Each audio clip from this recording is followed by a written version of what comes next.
बिस्मिल्लाहिर्रहमानिर्रहीम। अस्सलाम वालेकुम। यूट्यूब चैनल पर तारिक मतीन आपको खुशामदीद कहता है। 3-4 चीज़ें बहुत अहम ये मैं आपके सामने रखूंगा। एक वारदात की है, अहम तरीन मालूमात पर मबनी ट्वीट्स डिलीट करने की एक वारदात की है मियाँ शहबाज शरीफ की हुकूमत ने। क्या हुआ है, कैसे हुआ है, स्क्रीनशॉट्स के साथ तमाम तफसील मैं आपके सामने रखूंगा।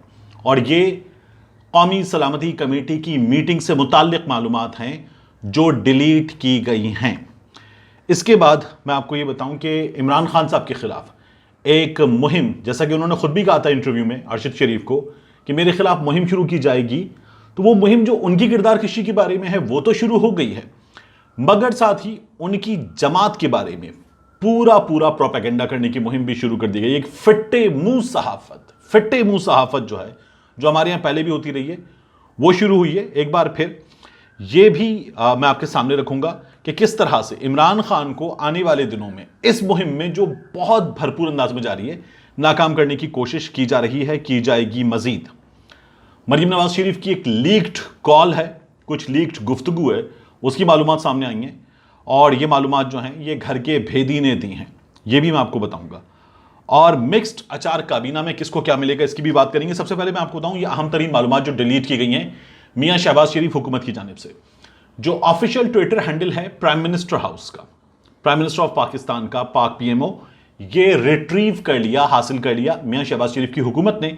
और इसमें से अहम तरीन ट्वीट जो है ये ट्वीट किए गए थे 31 मार्च को 7:12 पर, और इन तमाम मालूमात को डिलीट कर दिया गया है।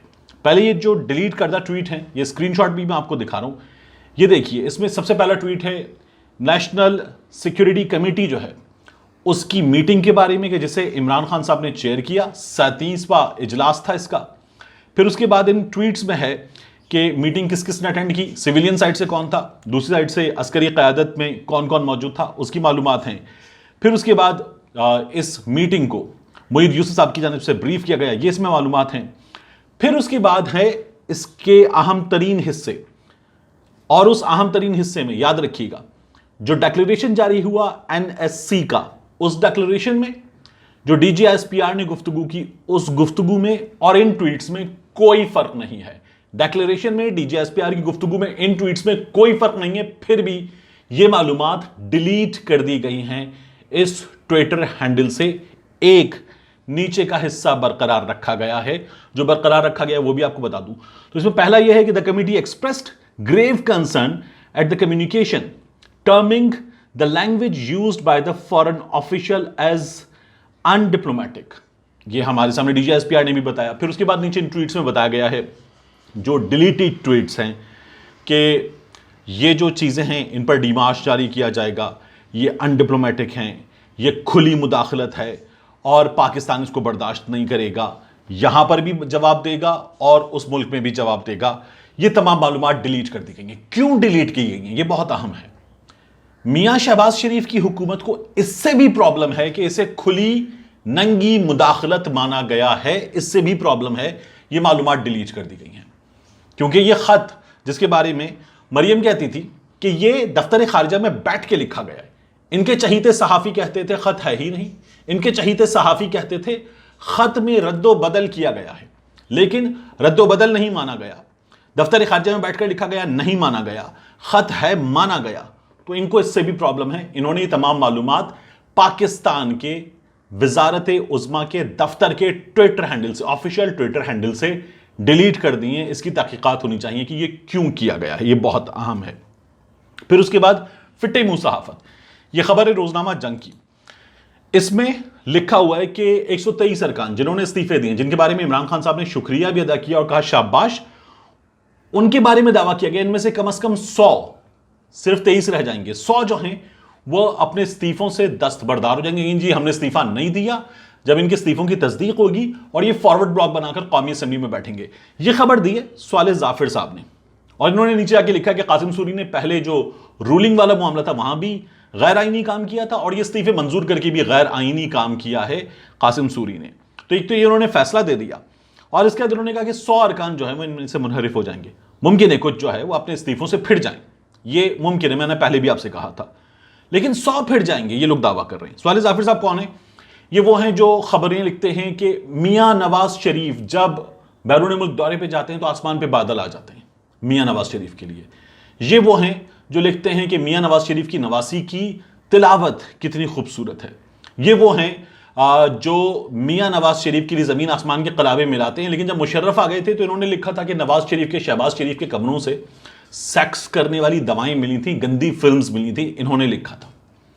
फिर इन्होंने अभी army chief general Qamar Javed Bajwa, ये इंतहाई चेरी ब्लॉसम सहाफत करते हैं, फिट्टे मुंह सहाफत करते हैं।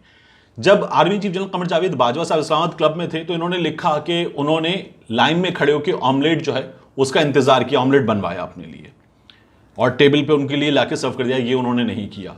और इस तरह की बहुत ज्यादा चापलूस किस्म की खबरें ये लिखते हैं। मैं आमतौर पर अपने सीनियर्स के बारे में, सलीम साफी साहब हों, हामिद मीर साहब हों, सोहेल वड़ाई साहब हों, जब उनकी बात करता हूं तो सीनियर्स हैं, बड़े हैं, तो मैं उनके बारे में बात करते हुए फिक्री इख्तिलाफ के बावजूद साहब कहता हूं, इंतहाई एहतराम से बात करता हूं, उस्ताद बताता हूं उनको, क्योंकि उनसे मैंने बहुत कुछ सीखा है। आप लोग इख्तिलाफ करते हैं, आप लोग कहते हैं कि ये किनको साहब कह रहे हैं आप, लेकिन ये मेरी तरबियत है, ये मेरे उस्ताद है, मैंने इनसे बहुत कुछ सीखा है। फिक्री इख्तिलाफ अपनी जगह। तो ये जो है इनके बारे में मैं नहीं करता, इनके बारे में मैं छोड़ता भी नहीं हूं। मैं ट्विटर पे बाकी जगहों पर खुल के बात करता हूं क्योंकि इन्होंने हमेशा जहां मौका लगा चेरी ब्लॉसम सहाफत की है। तो ये अब भी ये बता रहे हैं कि इमरान खान के तमाम लोग छोड़ जाएंगे। कुछ लोग हैं जो इस्तीफों से पीछे हटेंगे, ये मैं आपको अभी भी बता सकता हूं, लेकिन ये 100 लोग हट जाएंगे इस्तीफों से पीछे, ये इनका दावा है। और ये इमरान खान की जमात के खिलाफ अभी से चलाई गई मुकम्मल तौर पर एक मुहिम है ताकि ऐसी हवा जो है वो पैदा की जाए और ऐसी फिजा बनाई जाए जिसमें इमरान खान को मुकम्मल नाकाम दिखाया जाए। मरीम नवाज शरीफ लीक्ड गुफ्तगू, ये जो ट्रेंड है ट्विटर पे मुसलसल टॉप ट्रेंड, इंपोर्टेड हुकूमत नामंजूर, जो इमरान खान ने नारे भी लगवा दिए थे, इस ट्रेंड के बारे में मरीम नवाज शरीफ ने फोन पर बुलाकर और उसके अलावा मैसेजेस में अपनी टीम को बहुत बुरी तरह से डांटा है। ये सोशल मीडिया टीम के एक अहम जिम्मेदार ने नाम जाहिर ना करने की शर्त पे बताया कि मरियम ने जो अल्फाज कहे हैं वो ये हैं कि तुम्हें पैसे किस बात के देते हैं। मरियम ने यह भी कहा तुम्हें पाला है हमने, तुमसे कुछ नहीं हो रहा, ये ट्रेंड नीचे क्यों नहीं आ रहा। ये इमरान खान के अल्फाज हैं, ये ट्रेंड मुझे टॉप पर नहीं चाहिए। इन्होंने मुख्तलिफ स्ट्रेटेजीज अपना ली। इंपोर्टेड हुकूमत नामंजूर, इससे भी कहीं बड़ा ट्रेंड होता। इन्होंने जालसाजी क्या की, जिस तरह कैलिब्री फॉन्ट था कि इन्होंने इंपोर्टेड जब होता है तो आप हैशटैग डालते हैं, उसके बाद अलिफ मीम लिखते हैं और आपको ट्रेंड शुरू नजर आना शुरू हो जाते हैं, मुख्तलिफ ट्रेंड्स। तो इन्होंने इंपोर्टेड गवर्नमेंट नामंजूर, गवर्नमेंट का इमला गलत, हुकूमत की जगह हुकूमत, इंपोर्टेड की जगह इंपोर्टेड, मुख्तलिफ चीजें कर दी ताकि ये ट्रेंड नीचे आ जाए। लेकिन ये ट्रेंड नीचे नहीं आ रहा, मुसलसल ये टॉप पर है। अगर ये लोग ये हरकतें ना करते तो ये ट्रेंड इससे भी कहीं ऊपर होता। तो इन्होंने ये भी जोर लगा के देख लिया, मगर ये ट्रेंड नीचे नहीं आ रहा। तो मरियम नवाज शरीफ ने अपनी टीम को बुरी तरह से डांटा है और कहा ये मुझे ट्रेंड नीचे चाहिए। ये बुध के दिन की गुफ्तगू है, उससे पहले भी ये कहा गया और बुध के दिन बहुत बुरी तरह से डांटा गया। लेकिन अब तक इन लोगों से ये नहीं हो सका है। ये ट्रेंड इनके लिए एक मुसीबत बना हुआ है। इमरान खान ने ये ट्रेंड इनके लिए गले की हड्डी बना दिया, ये इनसे बर्दाश्त नहीं हो रहा। ये मियां नवाज शरीफ से, शहबाज शरीफ से, मरियम से बिल्कुल बर्दाश्त नहीं हो रही। ये पूरा जोर लगा रहे हैं इसको नीचे लाने के लिए। इसके बाद मिक्स अचार काबीना में किसको क्या मिलेगा ये मैं आपको क्विकली बता देता हूं। मियां शहबाज शरीफ साहब की जो काबीना है, इस काबीना के लिए फैसला कर लिया गया है। मुस्लिम लीग नून के इसमें 12 वजीर होंगे, पीपल्स पार्टी के इसमें 7 वजीर होंगे, JUIF के 3 वजीर होंगे, 1 वजीर मुमलिकत होगा। इसके अलावा MQM को, बाकी दीगर लोगों को क्या मिलेगा वो भी बता देते हैं। राजा परवेज अशरफ साहब जो हैं वो मुमकिन तौर पर स्पीकर होंगे, बहुत ज्यादा इस बात के इम्कान हैं। डेप्यूटी स्पीकर फजलुर रहमान की जमात JUI से होंगे। MQM को पोर्ट और शिपिंग की वजारत मिलेगी, 1 वजारत और मिलेगी, 2 वजारतें और गवर्नर का ओहदा मिलेगा। बाप पार्टी को, BNP मैंगल को भी 2-2 वजारतें मिलेंगी। अवामी नेशनल पार्टी को वजारत मवासलात दी जाएगी, जबकि आजाद अराकीन को भी वजारतें दी जा सकती हैं। इस बात का भी फैसला हुआ है। सिंध का गवर्नर जो है वो MQM से होगा, मुमकिन तौर पर जो अभी नाम सामने आ रहा है वो आमिर खान साहब का नाम सामने आ रहा है। पंजाब का गवर्नर पीपल्स पार्टी से होगा। यह बताया जा रहा है कि यह गवर्नर मुमकिन तौर पर वही शख्सियत हो सकती है जो पहले भी गवर्नर रह चुकी है। जबकि खैबर पख्तूनख्वा का गवर्नर जमीयत उलमा इस्लाम से और बलूचिस्तान का गवर्नर BNP मैंगल से होगा। सबको मिलेगा, सब खुश होंगे और इस तरह से इसे चलाने की कोशिश है। शिराकत इक़्तिदार का फॉर्मूला अभी तक कुछ इस तरह का नजर आ रहा है।